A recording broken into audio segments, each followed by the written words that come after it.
तो दोस्तों नमस्कार, मैं हूं अनिल और क्रिकेट की एक नई वीडियो में आपका स्वागत है। तो दोस्तों फॉर्मर भारतीय क्रिकेटर मोहम्मद कैफ का मानना है कि रोहित शर्मा, विराट कोहली और रविचंद्रन अश्विन के बाद जसप्रीत बुमराह टेस्ट क्रिकेट से संन्यास लेने वाले अगले क्रिकेटर हो सकते हैं। उन्होंने कहा है कि दुनिया के नंबर 1 गेंदबाज जसप्रीत बुमराह का शरीर साथ नहीं दे रहा है। 31 वर्षीय जसप्रीत बुमराह इंग्लैंड के खिलाफ चल रहे चौथे टेस्ट मुकाबले के तीसरे दिन लय में नहीं दिखे और 28 ओवर गेंदबाजी करने के बाद उन्होंने सिर्फ एक ही विकेट लिया है, जेमी स्मिथ का।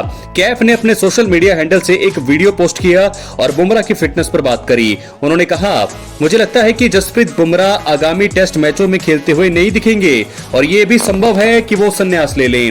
विराट कोहली, रोहित शर्मा और रविचंद्रन अश्विन भी संन्यास ले चुके हैं और अब लगता है कि बुमराह की बारी है। भारतीय क्रिकेट फैंस को शायद इसकी आदत डालनी होगी। मेरा मानना है कि अब आपको बुमराह के बिना टेस्ट मैच देखने की आदत डालनी होगी। मुझे उम्मीद है और दुआ है कि मैं गलत हूं, लेकिन इस टेस्ट में मैंने जो देखा उससे ऐसा लग रहा है कि वो बिल्कुल भी आनंद नहीं ले रहे हैं। वो अपने शरीर से लड़ाई हार गए हैं। जोश और जुनून तो वही है, लेकिन शरीर साथ नहीं दे रहा है और ऐसी सिचुएशन में आप क्या कर सकते हैं।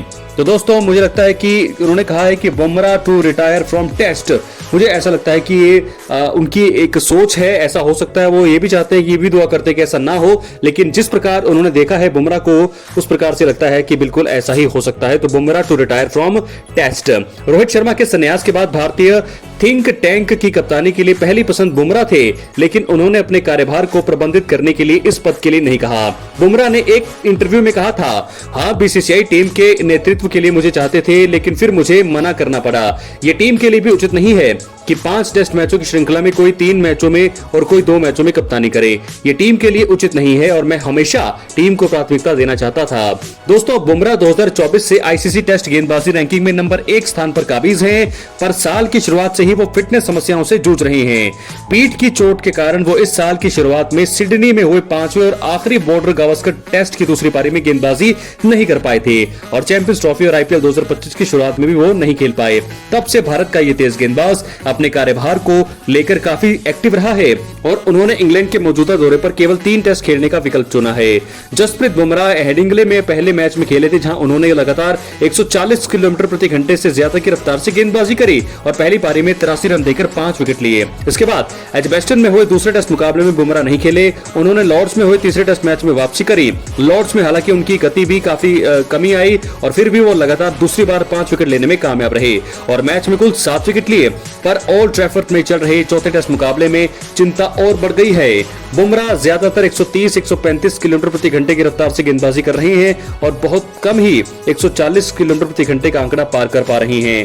मोहम्मद कैफ को लगता है कि उनके लिए सबसे बड़ी चिंता उनकी गति में आई गिरावट है। उन्होंने कहा, वो विकेट ले या नहीं ले, उनकी गति कम हो गई है। वो लगभग 125 से 130 किलोमीटर प्रति घंटे की रफ्तार से गेंदबाजी कर रहे हैं। जो विकेट उन्होंने लिया उसे भी विकेट कीपर को पकड़ने के लिए आगे आना पड़ा। जब बुमराह पूरी तरह से फिट होते हैं तो वो गेंद कंधे की ऊंचाई तक पहुंच जाती है। ये इतनी तेजी से आती है कि चाहे जो रूट हो या बेन स्टोक्स, बल्लेबाजों को इसका एहसास होता है। वो अपने शरीर के साथ संघर्ष कर रहे हैं। इस टेस्ट में उनकी गति कम हो गई है। जसप्रीत बुमराह बहुत ही खुददार बंदा है। दोस्तों मोहम्मद कैफ ने आगे कहा, अगर उसे लगता है कि वो देश के लिए अपना 100% नहीं दे पा रहा है, मैच नहीं जीत पा रहा है और विकेट नहीं ले पा रहा है, तो वो खुद ही नहीं कह देगा। मुझे ऐसा लगता है वो उस तरह का गेंदबाज है जो जब चाहे किसी भी बल्लेबाज को आउट कर सकता है, लेकिन देश के लिए खेलने का जुनून अब भी बरकरार है, पर उसका शरीर और फिटनेस साथ नहीं दे रहे हैं। इस टेस्ट में उनका प्रदर्शन यही दर्शाता है दोस्तों कि मुझे लगता है कि आगे के टेस्ट मैचों में भी समस्याएं होंगी और हो सकता है कि आप उन्हें अब नियमित रूप से खेलते हुए नहीं देखेंगे। तो दोस्तों इस प्रकार अब जसप्रीत बुमराह लेंगे टेस्ट से संन्यास। मोहम्मद कैफ का चौंकाने वाला बयान। जसप्रीत बुमराह की फिटनेस पर बात उन्होंने कर दी है। क्या है आपकी राय? अपनी राय कमेंट बॉक्स में जरूर दें, क्योंकि दोस्तों जैसा मोहम्मद कैफ ने कहा है बहुत सारे लोग इससे एग्री भी करेंगे, क्योंकि हम सब ने देखा है कि बुमराह ने तीसरे टेस्ट मुकाबले में संघर्ष किया है, जिसके चलते इंग्लैंड ने 669 जैसा पहाड़ जैसा स्कोर बना दिया और 311 की लीड ले ली। बुमराह वो नहीं थे जिन्होंने पहले आतंक मचा रखा था टेस्ट क्रिकेट में, किसी भी किसी भी फॉर्मेट में, लेकिन इस प्रकार की जो उनकी गेंदबाजी हमने देखी, उनकी गति में जो गिरावट हमने देखी, क्या अब जसप्रीत बुमराह का दौर खत्म हो रहा है? तो ऐसे में 125 130 की स्पीड से अगर वो गेंदबाजी करेंगे तो कोई भी बल्लेबाज उन्हें खेल सकता है। पहले वो 140 से ज्यादा की स्पीड से गेंदबाजी करते थे तो किसी भी बल्लेबाज को वो आउट कर सकते थे, लेकिन अब सिचुएशन कुछ और है। और ऐसे में मोहम्मद कैफ का यह बयान आ रहा है तीसरे टेस्ट मैच में चौथे टेस्ट मैच में उनकी गेंदबाजी देखने के बाद। तो क्या लगता है आपको, क्या यही होने वाला है? क्या बुमराह रिटायर होने वाले हैं टेस्ट से? अपनी राय कमेंट बॉक्स में जरूर दें, और अगर आप चैनल पर नए हैं सब्सक्राइब करने के बाद ऑल पर क्लिक करें, क्योंकि ये फ्री है और यहां आपको हर प्रकार की भारतीय क्रिकेट से जुड़ी हुई तमाम जानकारी मिलती रहेंगी। इसलिए वीडियो को लाइक करें, शेयर करें, सब्सक्राइब करें। दोस्तों मिलते हैं अगले वीडियो में। बहुत बहुत धन्यवाद।